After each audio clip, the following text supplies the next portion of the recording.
जय हिंद साथियों। मध्य प्रदेश लोक सेवा आयोग की मुख्य परीक्षा की तैयारी के लिए पूर्णतः समर्पित संस्थान अंत्योदय सिविल सर्विस एकेडमी में आप सभी का स्वागत है।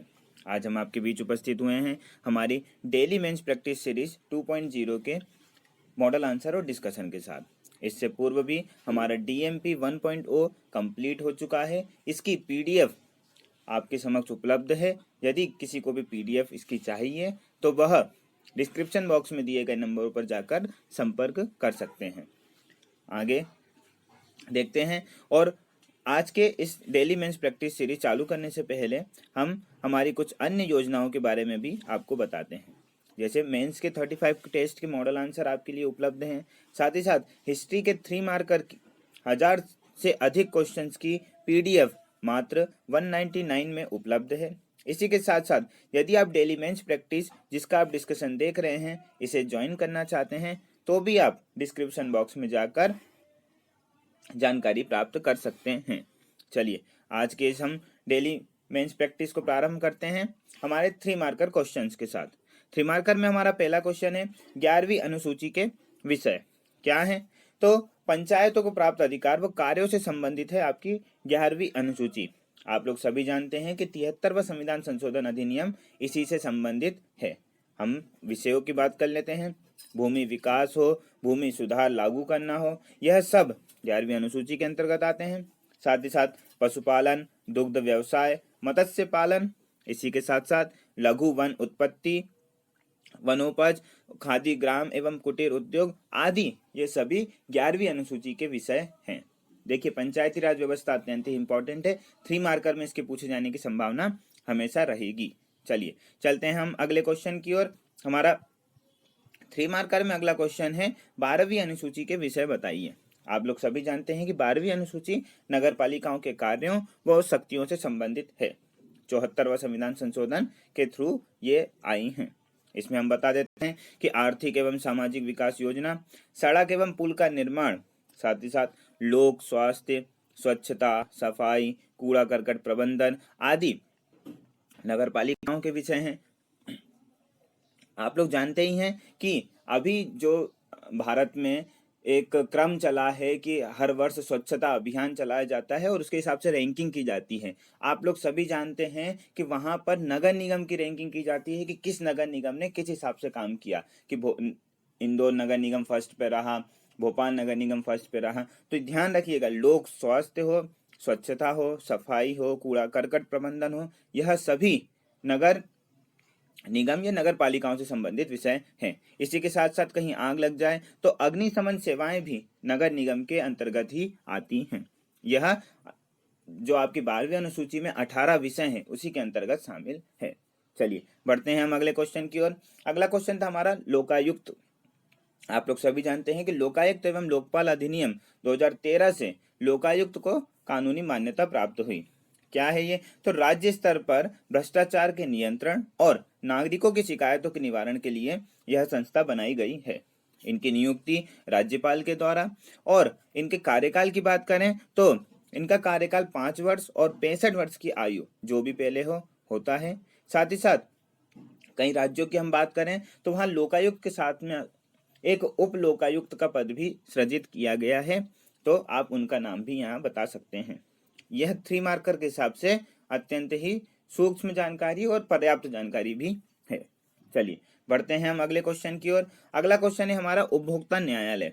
आप लोग सभी जानते हैं उपभोक्ता संरक्षण अधिनियम 1986, इसी के अंतर्गत उपभोक्ता न्यायालय बना है।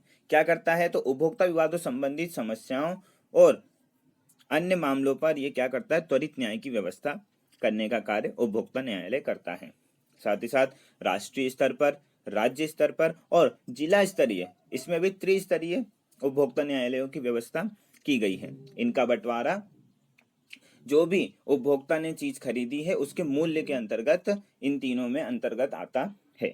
उपभोक्ताओं को बिना किसी वकील के आसानी से अपने अधिकारों के लिए लड़ने के लिए प्रेरित करता है उपभोक्ता न्यायालय।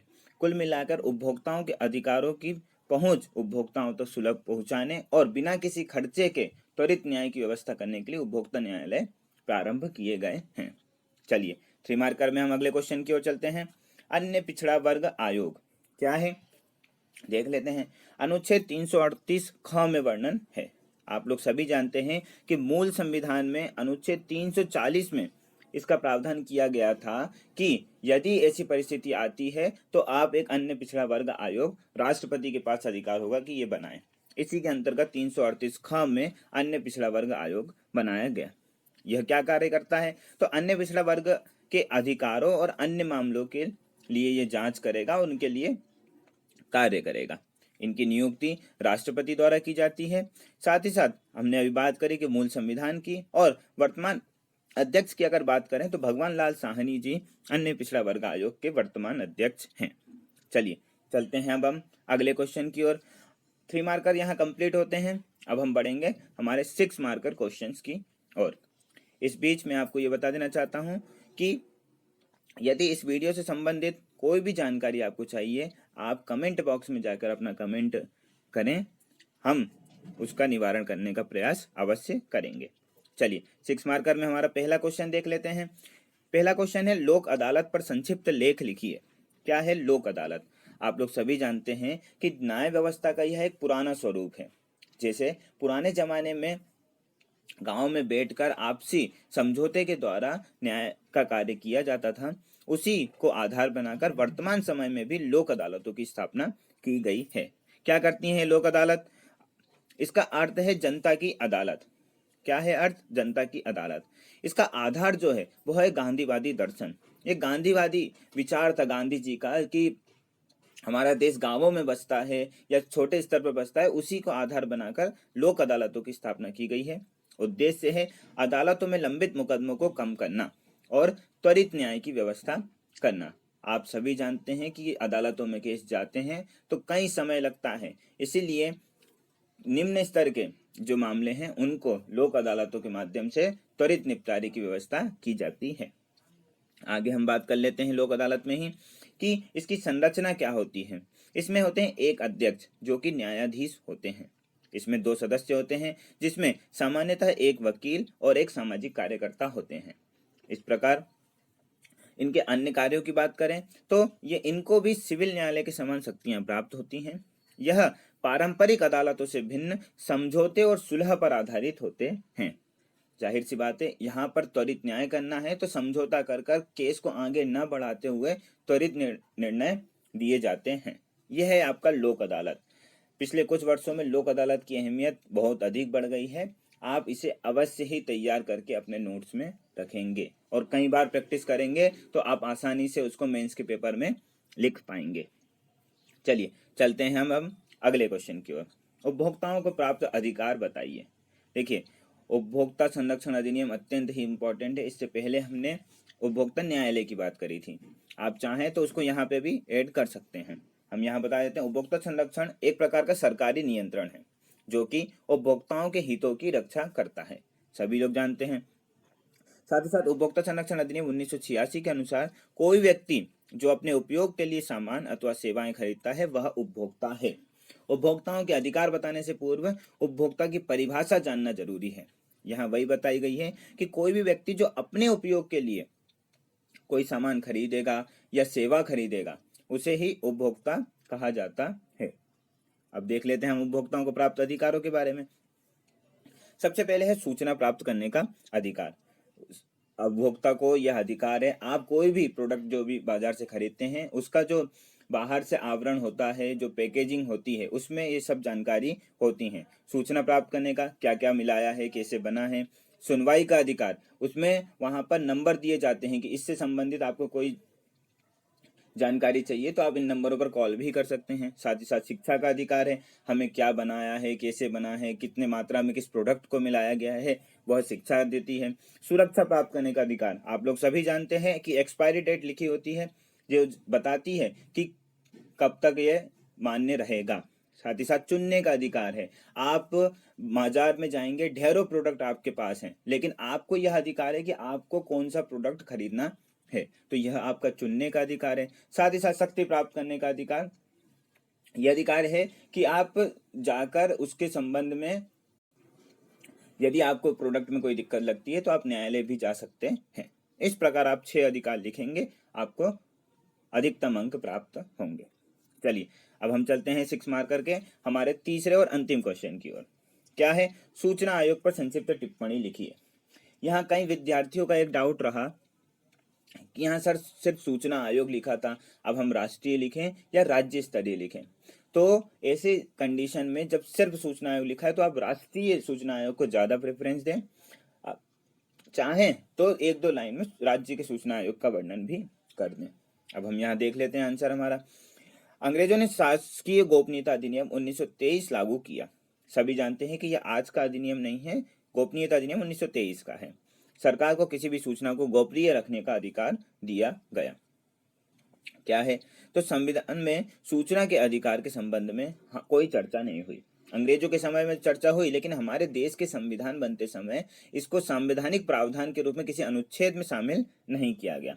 दो स्तर पर सूचना आयोग की बात की गई है, एक है केंद्रीय सूचना आयोग, दूसरा है राज्य स्तरीय सूचना आयोग। अब हम मुख्य रूप से चर्चा कर लेते हैं इनकी मुख्य सूचना आयोग की। क्या है? समय से सूचना न मिलने, अधिक फीस मांगे जाने पर, जन सूचना अधिकारी के उपलब्ध न होने या गलत सूचना दिए जाने पर सूचना आयोग कार्य करता है। इसके पास भी सिविल कोर्ट के समान शक्तियां होती हैं। साथ ही साथ अपने आदेशों के पालन न होने पर यह अधिकारी को निर्देश भी दे सकता है। इस प्रकार हमने एक बीच की अप्रोच अपनाई और दोनों चीजों के बारे में, क्यों? क्योंकि यह प्रावधान केंद्रीय सूचना आयोग को भी प्राप्त है और राज्य स्तरीय सूचना आयोग को भी प्राप्त है। इस प्रकार आप अपने इस आंसर को लिख सकते थे। चलिए चलते हैं अब हम अगले क्वेश्चन की ओर। अगला क्वेश्चन हमारा 15 मार्कर में था 73वें व 74वें संविधान संशोधन अधिनियम का विस्तार से वर्णन कीजिए। आप सभी जानते हैं और अत्यंत ही इंपॉर्टेंट क्वेश्चन भी है। अलग अलग तरीके से, कभी 3 मार्कर में, कभी 6 मार्कर में, कभी 15 मार्कर में अलग अलग तरीके से पूछा जाता है। हमने 15 मार्कर में पढ़ेंगे तो हम 3 और 6 को भी आसानी से कर लेंगे। देख लेते हैं एक छोटी सी प्रस्तावना के रूप में। ग्रामीण व शहरी क्षेत्रों में स्थानीय स्वशासन प्रदान करने के उद्देश्य से 73वां व 74वां संविधान संशोधन अधिनियम द्वारा क्रमशः पंचायती राज व्यवस्था एवं नगर पालिका को संवैधानिक दर्जा प्रदान किया गया। अब हम सबसे पहले 73वां संविधान संशोधन अधिनियम 1992। देखिए अधिनियम 1992 का है, पास होते होते 1993 हो गया था। आप 92 लिखें तो भी चलेगा। इसके अंतर्गत भारतीय संविधान में 11वीं अनुसूची जोड़ी गई। आप लोग सभी जानते हैं कि 11th जो शेड्यूल है इंडियन कॉन्स्टिट्यूशन की, उसमें पंचायती राज व्यवस्था का वर्णन किया गया है और यह 1992 के बाद ही जोड़ी गई है। इस अनुसूची में 29 विषयों को शामिल किया गया है जिन पर कार्य करने का अधिकार जो है वो पंचायतों को सौंपा गया है। अब इन विषयों की हम चर्चा कर लेते हैं। इससे पूर्व भी हमने चर्चा करी थी, लेकिन 3-4 विषय आप यहाँ बता देंगे तो आपका आंसर और मजबूत होगा। भूमि विकास, भूमि सुधार, पशुपालन, दुग्ध व्यवसाय, मत्स्य पालन, लघु वन उत्पत्ति, खादी ग्राम एवं लघु कुटीर उद्योग आदि। इस प्रकार आप महत्वपूर्ण 3 से 4 विषय भी बताएं। अब हम इसकी त्रिस्तरीय प्रणाली सभी लोग जानते हैं कि सबसे छोटा क्या है जो गांव के स्तर पर है वह है ग्राम पंचायत। इसमें सरपंच होंगे, कई अन्य पंच होंगे, साथ ही साथ पंचायत समिति और जिला परिषद।